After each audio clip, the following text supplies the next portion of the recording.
Welcome to SKNIS Perspectives, an interactive program of the St. Kitts and Nevis Information Service, aired weekly on this radio station. Coming up on Perspectives, the growth prospects for St. Kitts and Nevis is highlighted as public and private sector officials establish a national chapter of the Caribbean Growth Forum. You know, in previous consultations, people accused us of being talk shops and so on. But this is different in the sense that there will be groups working on the ideas that come out of the consultation. I'm Ian Richards. Perspectives begins right now.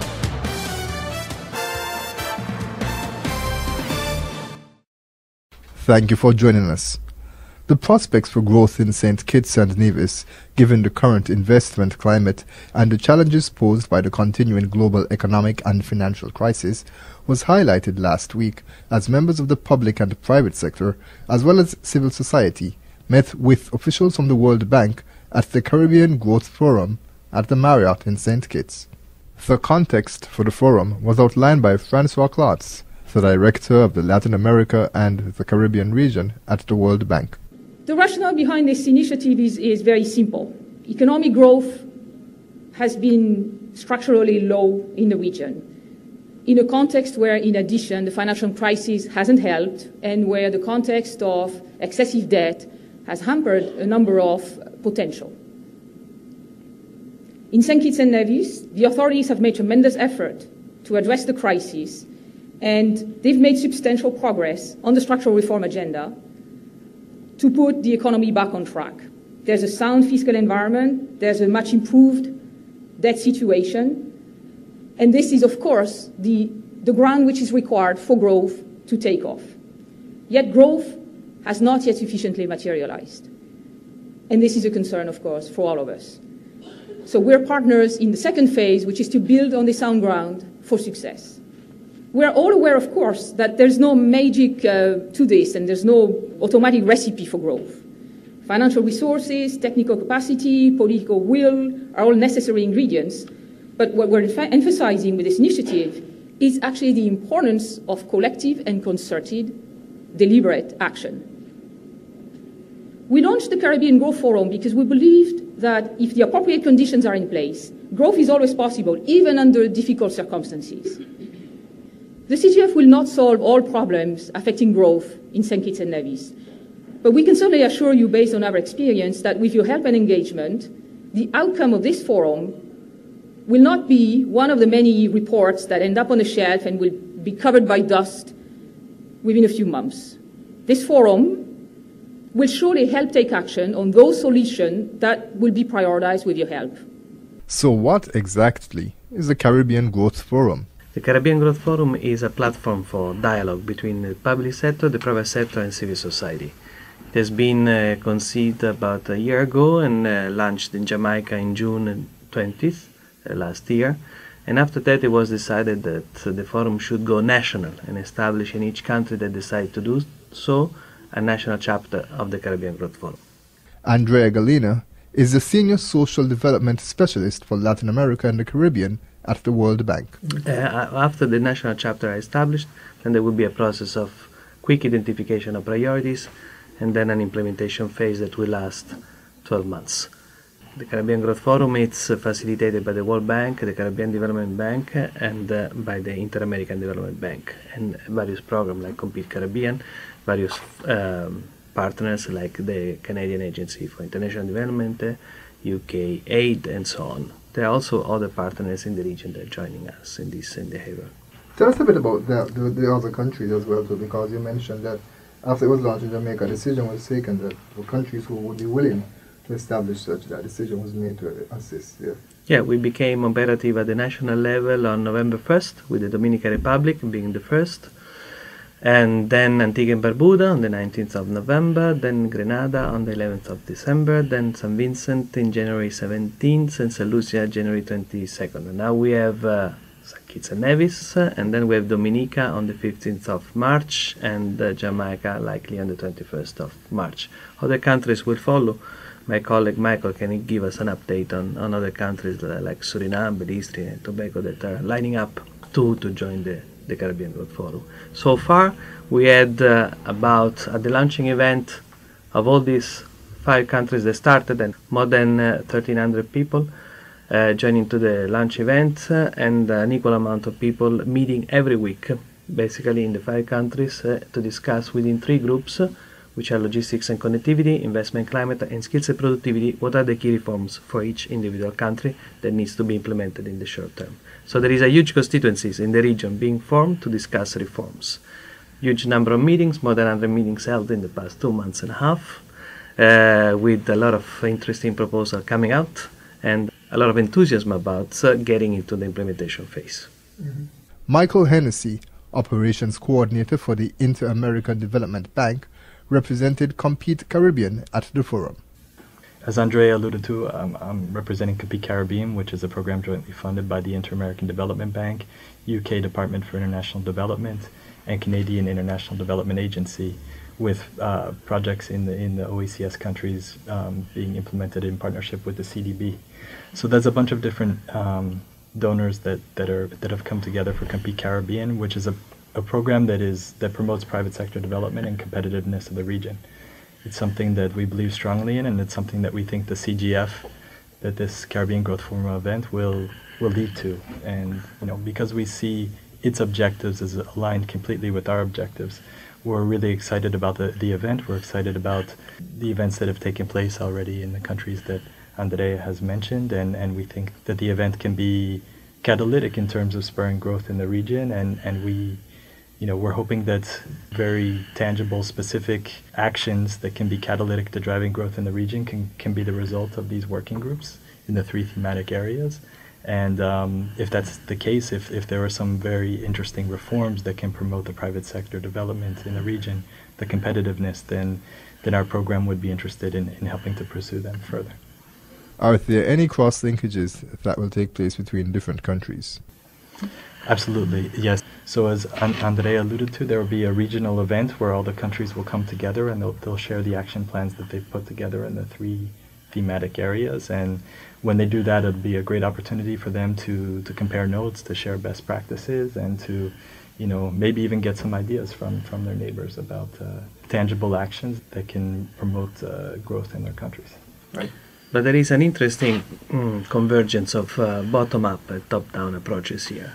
On the top, we have CARICOM, the OECS Secretariat, that joined the Caribbean Growth Forum in the governing bodies of the Caribbean Growth Forum, the steering committee and advisory board and so on.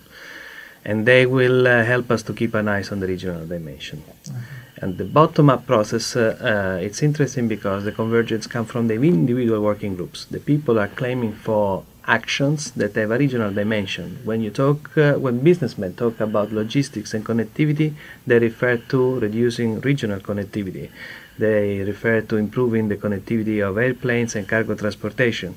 They refer to mobility of people and businessmen within the region, coming from outside the region. We know that mobility within the region is already, to a certain degree, free. But when you have investors coming out of the region, then they have to get a visa for St. Kitts, a visa for St. Lucia, a visa for and this should be addressed somehow.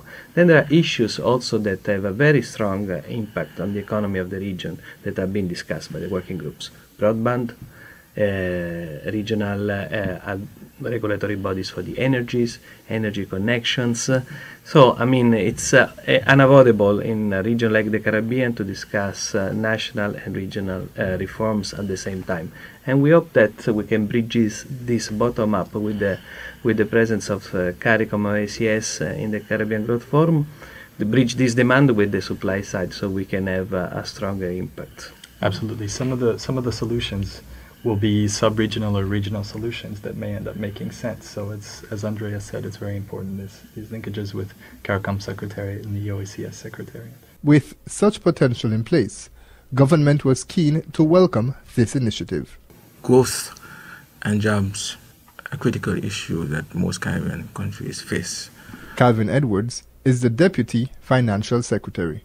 In previous consultations, people accused us of being talk shops and so on. But this is different in the sense that there will be groups working on the ideas that come out of the consultation to prioritize them and to come up with tangible reforms that could be done in order to address some of the impediments to growth and job creation in the Caribbean. And the interesting thing about this Caribbean Growth Forum is that when we start implementation, then the government commits to report publicly about progresses. So every 3 or 4 months there will be an announcement about where do we stand with the reforms. So this is what you referred to about moving away from the talk shops. Yes. You know, so there is a mechanism of accountability in which we follow up on what's happening, not just consultations. The 3 thematic areas discussed at the conference were investment climate, skills and productivity, and logistics and connectivity. These themes were actually identified by the private and public sector at the launch of the Caribbean Growth Forum. So it is a cross-cutting issues over the Caribbean. But basically we in St. Kitts have been trying to create a modern service economy. So connectivity is actually very important, and you understand also that skills, and the government is trying to empower people in various business areas and so on. So skills is another thing, and also improving the business climate so that we could attract more investors. Those are areas that are generic for all Caribbean islands. The Deputy Financial Secretary said that he was pleased with the way the one-day conference unfolded. I think it was a conference with a difference in that we had focus groups, 3 groups: logistics and connectivity, skills, and improving the business climate. Each group functioned very well. Expectations were all achieved in that we were able to get through a lot of work in the 3 groups. Basically, the groups were given the task of identifying certain impediments in each of the areas and to come up with solutions. And so every group were able to come up with a number of solutions which will be explored later after the conference. Now, of course, it was a discussion between public and private sector as well as civil society. Talk a bit about the attendance. Was it what you expected? I know you said that expectations were met, but did you have the full participation that you were hoping for? And we had one drawback in that the chamber was having its annual meeting the same day. So we didn't have the kind of participation that we would have liked from the private sector. And so are there any plans to make up for that then? Yes. The thing about it is that after the conference, the ideas that were identified would be explored over a period of 6 weeks. Each group would meet at least once every week to further develop the ideas, prioritize them, and to submit the project concepts to the funding agencies for further action. Mr. Edwards, now in terms of the groups, you said that there are 3 of them. Tell us a bit about how they went about in terms of carrying their work, who was facilitating, etc. The World Bank had identified 3 facilitators. Euphemia Bryce Roberts, she was dealing with skills. Burchell Cook, he was dealing with logistics and connectivity. And Rosita Jeffords, she was dealing with the question of improving the business climate. And so these facilitators will be working with each of the groups and we will be responsible for coordinating the activities and for submitting reports to the World Bank. And certainly interesting that all of them are local. Yes, all of them are locals, and so it gives the local consultants the opportunity to develop their skills and to market their own skills. And has there already been some sort of discussions with the Chamber in terms of which representatives might go into which committee? Yes, a lot of the business people were interested in the logistics and connectivity, which dealt with things like transportation costs and inter-island travel costs. And for example, it was highlighted during the conference that the freight for a container from Miami to Argentina was much cheaper than from Miami to St. Kitts. So they were looking at those issues as to how we could address those issues which were considered to be impediments to growth and development. And that actually was one of the points that I did intend to ask you, not specifically about that one, but about any of the notable issues that were raised that stood out to you. Yeah, on the skills, it was highlighted that business people were looking for softer skills like attitude and not so much the academic qualifications. They felt that they were receiving persons sometimes which had good academic qualification but not the good work ethic and attitude towards work that was highlighted. And also the mismatch of skills needed, training in the education system with what is demanded in the business sector. There needs to be closer collaboration between the business sector and the education system so that you could train people in the skills that were really needed outside here. And could you tell us a bit about some of the feedback? You said that expectations were met. What was some of the feedback that you received from persons that attended and participated? Well, based on the follow-up and the questions that were being asked, interest in the groups also, in participating in the groups that would be doing work outside for the next 6 weeks, interest was very high. In fact, some people were not, we couldn't invite everybody, so we got calls from persons wanting to attend, and even some people from the private sector who were not able to attend called and asked if we were having a second day. So that shows something. One thing though is there's a Caribbean Growth Forum site, SKNIS chapter, where all this information will be placed, and so a person who didn't have the opportunity to attend could go on the site and get all the information. Yeah. No, you could Google Caribbean Growth Forum SKNIS chapter, and it would get you there. So talk a bit about the committees now. How large are they, and basically how often are they expected to meet? The committees, I think they had in about 40 each, and they're expected to meet at least once per week. And so there's a schedule of the meetings of each of these committees, and you probably find them there on the Caribbean Growth Forum site. One of the features also is that the World Bank has created a system where each of the groups could be held accountable for doing work. And so all the group meetings, the outcomes from them will be placed on the site. And 40, that's a very large number. Is that a manageable committee?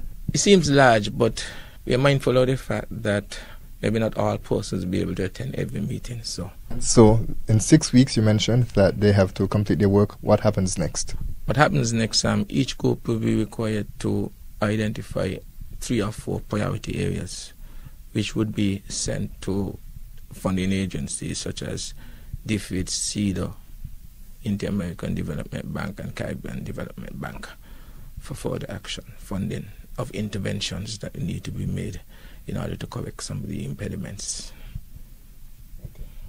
Any final comments that you'd like to leave us with?